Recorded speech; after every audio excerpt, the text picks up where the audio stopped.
Hello students. आज का जो वीडियो है वह क्लास 9 स्टूडेंट के लिए है और आज हम लोग क्वाड्रिलेटरल चैप्टर को डिस्कस करने जा रहे हैं, क्वाड्रिलेटरल एंड पैरेललोग्राम। ओके, तो इसके फर्स्ट पार्ट में हमने क्वाड्रिलेटरल, उसके टाइप के बारे में बहुत अच्छे से एक्सप्लेन किया है। ठीक है, आज हम लोग थ्योरम्स के बारे में बात करेंगे कि पैरेललोग्राम और क्वाड्रिलेटरल से लेकर रिलेटेड कौन कौन से थ्योरम्स होते हैं, उस पर आज हम लोग बात कर रहे हैं। तो चलिए सबसे पहले हम लोग थ्योरम्स को देखते हैं कि क्या कह रहा है। Prove that in a parallelogram. अब एक पैरेललोग्राम है तो उसमें हमको प्रूव करना है क्या कि each diagonal bisect the parallelogram. मतलब अगर हम पैरेललोग्राम का डायगोनल ड्रॉ करते हैं तो वो क्या करता है, पैरेललोग्राम को माने बाइसेक्ट करता है। बाइसेक्ट करना मतलब इक्वल इक्वल भाग में बांट देता है। ठीक है, सेकंड कह रहा है कि अपोजिट साइड्स आर इक्वल। अगर पैरेललोग्राम है, ठीक है, हमने प्रूफ कर लिया है। अब वो प्रूफ करने के बाद हमको क्या करना है कि उसका जो अपोजिट साइड्स होता है वो इक्वल होता है। थर्ड कह रहा है क्या कि अपोजिट एंगल्स आर इक्वल। तो सिमिलर चीज है कि अगर हम पैरेललोग्राम प्रूफ कर चुके हैं तो उसका अपोजिट एंगल भी क्या होगा, इक्वल होगा। तो ये तीनों दोनों क्या है, प्रॉपर्टी है। ठीक है, पैरेललोग्राम का। तो चलिए हम लोग स्टार्ट करते हैं। अकॉर्डिंग टू दिस थ्योरम क्या कह रहा है हमारे पास कि हमारे पास एक पैरेललोग्राम है। क्या कर रहा है, प्रूव दैट। ये सब हमको प्रूफ करना है और दिया क्या है, इन ए पैरेललोग्राम। तो चलिए सबसे पहले बात करते हैं कि मान लीजिए हमारे पास एक पैरेललोग्राम है। ठीक है, एक पैरेललोग्राम है और इसका हमने नाम रखा है ABCD। ABCD। ठीक है, तो सबसे पहली चीज हमको गिवन क्या दिया हुआ है, तो हम लोग गिवन लिख देंगे। गिवन में दिया हुआ है कि ABCD इज ए पैरेललोग्राम।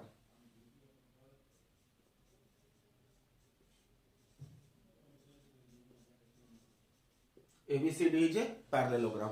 अब ABCD अगर पैरेललोग्राम है तो फिर हमको क्या मालूम है कि जो अपोजिट साइड्स होते हैं वो पैरेलल होते हैं। ठीक है, तो यहां पर लिख देंगे AB parallel to CD and AD parallel to BC। ये चीज गिवन दिया है। क्या गिवन दिया है कि ABCD एक पैरेललोग्राम है तो इसका अपोजिट साइड AB और CD आपस में पैरेलल है और AD एंड BC ये दोनों आपस में क्या है, पैरेलल है। हमको टू प्रूफ क्या करना है, फर्स्ट कंडीशन के अनुसार टू प्रूफ।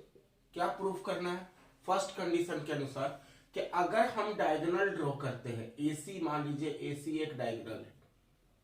AC क्या है, एक डायगोनल है। अगर इसके डायगोनल को अगर हम ड्रॉ करते हैं तो ये जो दो ट्रायंगल का पार्ट मिल रहा है ये दोनों का दोनों क्या होना चाहिए, इक्वल होना चाहिए। तो बाइसेक्ट करने का मतलब हमको अब इनडायरेक्ट रूप से फर्स्ट वाले पोर्शन में प्रूफ करना है कि triangle ABC is congruent to triangle ADC। ठीक है, तो ये वाला और ये वाला ट्रायंगल अगर कॉन्ग्रुएंट हो जाएगा तो ये दोनों का दोनों इक्वल हो जाएगा और जब इक्वल हो जाएगा तो AC क्या करेगा, इस पैरेललोग्राम को इक्वल इक्वल बाइसेक्ट कर देगा। ठीक है, सेकेंड में क्या कह रहा है उसको देखते हैं कि opposite sides are equal. Opposite sides मतलब अब AB के अपोजिट कौन सा है, तो AB is equal to CD and AD is equal to BC। AB के अपोजिट CD और AD के अपोजिट BC, ये चीज हमको सेकेंड वाले चीज में प्रूफ करना है। और थर्ड में क्या प्रूफ करना है, ध्यान से देखेंगे, कह रहा है अपोजिट एंगल्स आर इक्वल।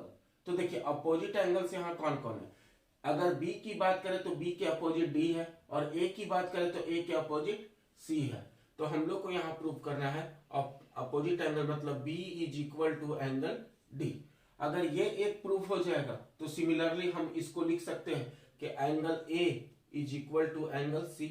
यही तीन चीज हमको प्रूफ करना है, यही तीन चीज हमको प्रूफ करना है। ठीक है, तो चलिए अब हम लोग इसको क्या कर सकते हैं। तो सबसे पहले हम लोग कंस्ट्रक्शन करेंगे। कंस्ट्रक्शन में क्या करेंगे, तो देखिए जब पैरेललोग्राम है और पैरेललोग्राम को इक्वल इक्वल भाग में अगर बाइसेक्ट करना है तो निश्चित रूप से हमको एक डायगोनल को ड्रॉ करना पड़ेगा, क्योंकि यहां बात भी किया गया है क्या, ईच डायगोनल। तो हम लोग लिखते हैं ज्वाइन AC। हमने AC को क्या किया, ज्वाइन किया, यही हमारा कंस्ट्रक्शन हो गया। अब इसको ज्वाइन करते ही हमको क्या मिल गया, दो ट्रायंगल मिल गए, दो ट्रायंगल। अब चलिए उसको हम लोग बात करते हैं। तो हम लोग अब कर रहे हैं प्रूफ, ठीक है। तो हम लोग लिखते हैं क्या कि यहां पर एक चीज हमको देखने के लिए मिल रहा है, क्या कि अगर AD और BC आपस में पैरेलल है तो इसको हम एंगल 1, इसको एंगल 2, ये लाइन अगर हमने ज्वाइन किया है, ये लाइन ज्वाइन किया है, तो BAC को एंगल 1, CAD को एंगल 2, उसी तरह इसको एंगल 3 और इसको एंगल 4 मान सकते हैं। हमने क्या किया कि जो एंगल है उसको न्यूमेरिकली रिप्रेजेंट कर दिया। अब न्यूमेरिकली रिप्रेजेंट करने से एक फायदा क्या हो गया कि बार बार हमें एंगल नहीं लिखना पड़ेगा, हमें कंफ्यूजन नहीं होगा। तो अब यहां पर हम लोग को क्या मिलता है गिवन से, देखिए कि AB पैरेलल टू CD, ये कहां दिया हुआ है, तो ये गिवन है। तो AB पैरेलल टू CD है, देखिए AB कहां पर है, ये वाला, और CD कहां पर है, ये वाला।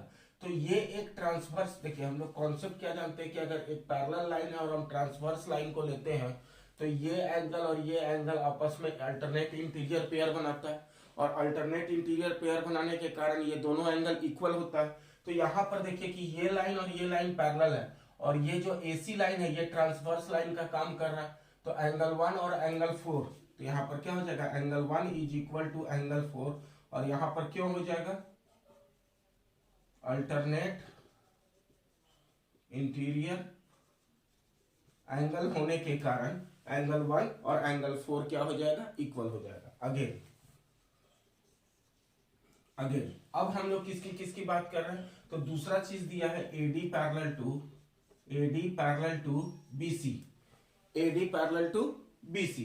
अब AD मेरा BC के अगर पैरेलल है तो देखिए AD और BC पैरेलल है, ठीक है, तो फिर ही AC उसके लिए ट्रांसवर्स लाइन है। अब AD से लेकर एक ट्रांसवर्स लाइन बन रहा है, तो angle 2 is equal to angle 3, angle 2 is equal to angle 3, और ये भी किसके कारण से हो रहा है, तो अल्टरनेट इंटीरियर एंगल के कारण हो रहा है,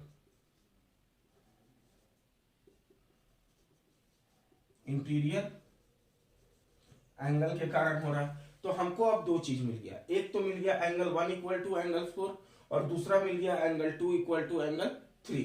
तब हम लोग चलेंगे नाउ फ्रॉम ट्रायंगल, कौन सा ट्रायंगल ले रहे हैं, तो ABC एंड ट्रायंगल। अब कौन सा ट्रायंगल लेंगे, तो ADC, दो ट्रायंगल लिए ABC और ADC। तो अब इस दो ट्रायंगल में हमको क्या क्या मालूम है, पहले उसको देखते हैं।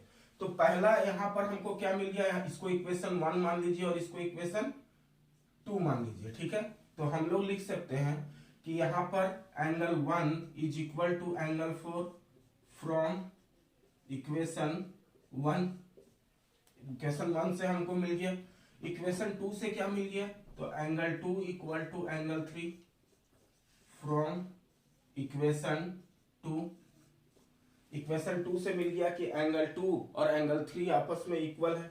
अब ये एंगल इसके इक्वल, ये एंगल इसके इक्वल, और ये जो AC लाइन है क्या दोनों ट्रायंगल के लिए कॉमन है, तो हम लोग लिख सकते हैं AC इज कॉमन। अब AC मेरा कॉमन हो गया, ठीक है, तो किस रूल को फॉलो कर रहा है, तो हम लोग लिख सकते हैं कि बाई एंगल साइड एंगल, तो ASA रूल के अनुसार ये दोनों का दोनों ट्रायंगल आपस में क्या हो गया, कॉन्ग्रुएंट हो गया। तो triangle ABC is congruent to triangle ADC। चलिए अब ये दोनों ट्रायंगल जैसे कॉन्ग्रुएंट हो गया तो फर्स्ट पार्ट हमारा प्रूव हो गया क्या, कि जो डायगोनल है वो इस पैरेललोग्राम को इक्वल इक्वल भाग में बाइसेक्ट कर रहा है। तो हम लोग यहां पर लिख देंगे hence each diagonal bisect the parallelogram।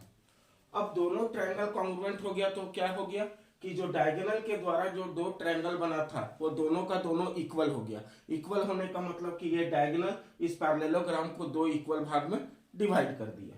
अब हमको क्या मिल गया कि दोनों ट्रायंगल कॉन्ग्रुएंट है। कॉन्ग्रुएंट होने का मतलब कि अब हम सीपी का यूज करेंगे, तो बाई सीपी। अब सीपी से हम लोग एक चीज देखते हैं।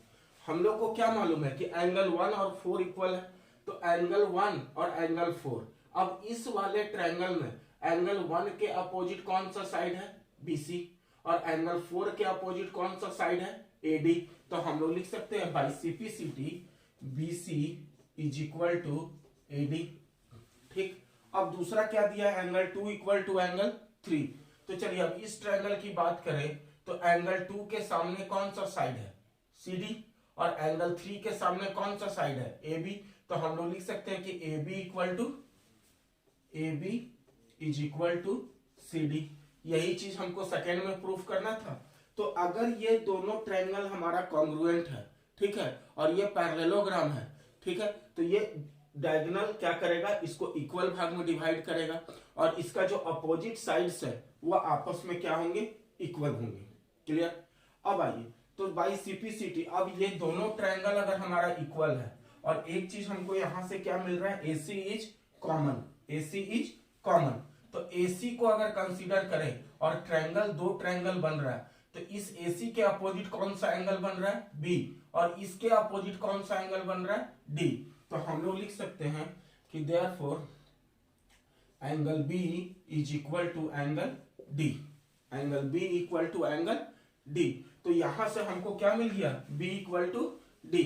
अब ये मेरा क्या हो गया कि थर्ड पोर्शन जो हमको प्रूफ करना था कि अपोजिट एंगल्स आर इक्वल, वो भी हमारा प्रूफ हो गया। अच्छा बोलिएगा सर ये तो आपने B और D के बारे में कहा, अगर AC को प्रूफ करना होगा तब क्या करेंगे, तब हमें एक और फिगर बनाना पड़ेगा पैरेललोग्राम का। चलिए ये पैरेललोग्राम है ABCD।